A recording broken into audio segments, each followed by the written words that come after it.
안녕하세요. 최바이 소녀정사입니다. 오늘은 많은 분들이 궁금해하시는 골수 흡입 농축물 관절 강내 주사와 관련된 실손의료비 보상에 대해 알아보겠습니다. 이 시술을 고려하고 계신 분들 또는 보험 청구를 고민하고 계신 분들께 도움이 되는 정보가 되었으면 좋겠습니다. 우선 골수 흡입 농축물 관절 강내 주사는 골수에서 흡입한 세포들을 농축해 무릎이나 엉덩이 같은 관절 내부에 주사하는 치료법입니다. ICRS 3, 4등급 또는 KL 2, 3등급의 무릎 골관절염 환자를 대상으로 환자의 장골룡에서 채취한 자가골수를 원심 분리하고 농축된 골수 흡입 농축물을 주사기를 이용하여 무릎 관절각 내 주사하는 치료 시술입니다. 청구 시 유의할 점은요. 음, 주사 시술 소요 시간은 이론적으로는 3시간으로 추정이 되기 때문에 입원 적정성 여부가 굉장히 중요하다 할 수 있습니다. 그리고 ICRS 3, 4등급 또는 KL 이상 등급은 보상이 가능하지만 그 외 등급은 허가외 사항으로 보상이 되지 않을 수 있습니다.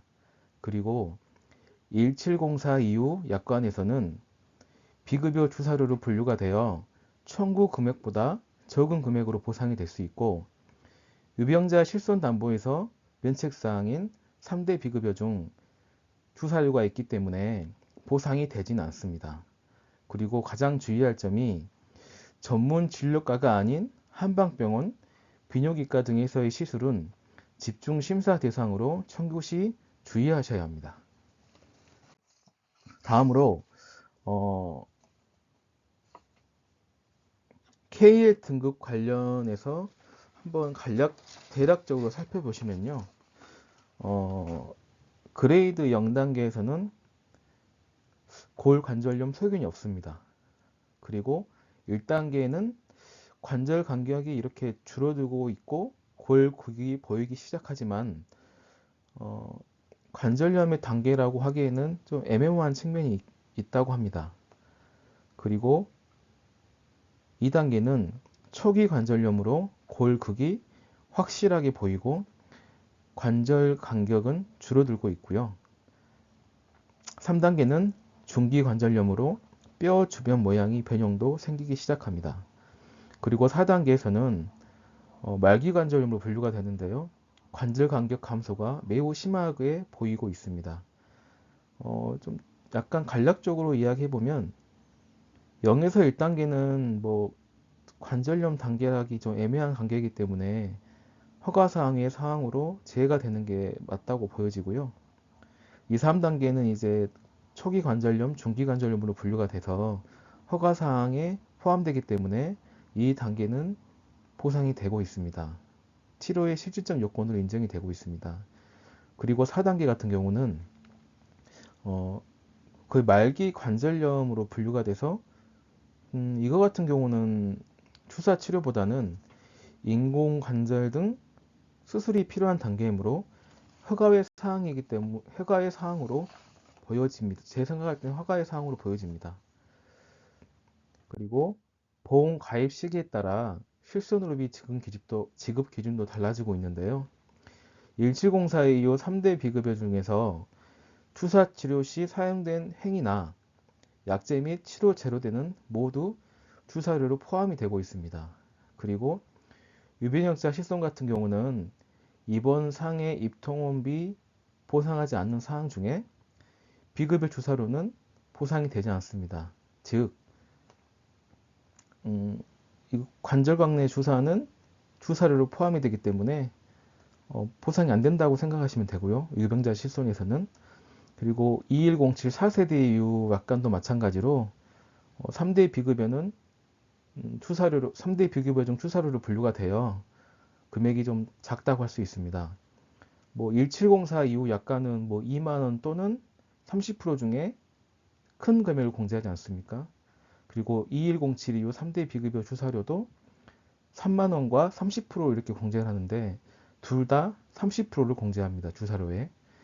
그리고 한도 금액이 대부분 250만 원일 겁니다.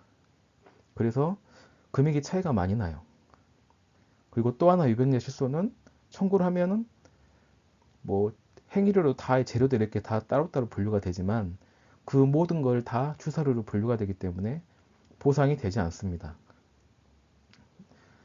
그 사유는 뭐 약재와 재료들 모두 주사료로 보상하고요. 어, 사용되는 치료 시 사용되는 원심 분리 키트나 고술 채취료도 주사료를 분류하고 심사하고 있다는 것을 잘 명심해야 되는 상황입니다. 그리고 더욱이 주의할 사항은요. 2023년 7월 신의료기술 허가가 되고 고시된 후에 전문 진료과가 아닌 한방병원, 피부과, 또 뭐 비뇨기과 등등에서 고액의 비급여로 시술 및 치료 사례가 증가하고 있어요. 이제 보상이 된다고 하니까. 근데 이와 같은 의원급 및 병원급 의료기관의 시술에 대한 심사는요, 집중적으로 이루어지고 있습니다. 대부분 이런 문제 때문에 이 관련 내용이 생겨났다고 해도 과언이 아니거든요. 대신에 종합병원 전문 의료기관과 그리고 3차 병원, 상급 전문 뭐 대학병원 같은 경우는 그냥 입원의 형식적인 요건만 이루어진다면 심사가 그렇게 강하게 이루어지지 않고 있다고 저는 알고 있습니다. 그래서 전문 의료기관이 아닌 다른 뭐 한방병원이나 그런 병원에서 시술을 받은 경우는 각별히 청구하실 때 주의를 하셔야 합니다. 그리고 상담을 받으실 때도 보상되는지 여부를 병원 측과 합의하지 말고 보험사 측과 꼭 확인하시기 바랍니다. 그리고 결론적으로 이렇게 정리를 하자면요. 미세고절을 동반한 경우, 그리고 탈수술 병의 경우는 신의료기술 평가 제외 항목으로 분류가 되어 있어 가지고요. 임의 비급여로 분류가 됩니다. 그래서 보상이 되지 않을 수도 있고요. 그리고 경미한 부종은 입원 요건이 아니기 때문에 이것도 통원 한도로 보상이 될 수 있는 확률이 높습니다. 그렇다면 입원으로 인정이 되려면 입원의 적정성과 치료의 적정성을 다 인정해야 되는데요. 입원의 적정성은 뭐 대략적으로 6시간 이상의 의료인이 처치가 의무 기록적으로 확인이 돼야 됩니다. 그리고 골수 부위, 천자 부위에 지혈 및 부작용이 1시간 이상 있어야 되고요.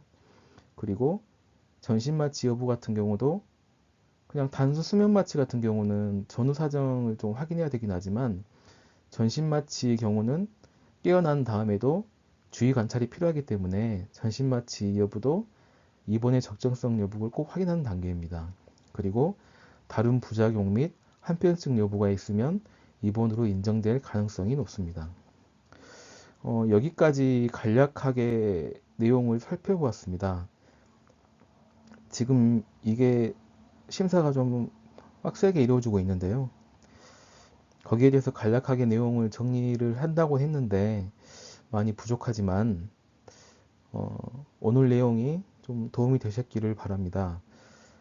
보험 관련 궁금한 사항 있으시면 언제든지 문의해 주시기 바랍니다. 감사합니다.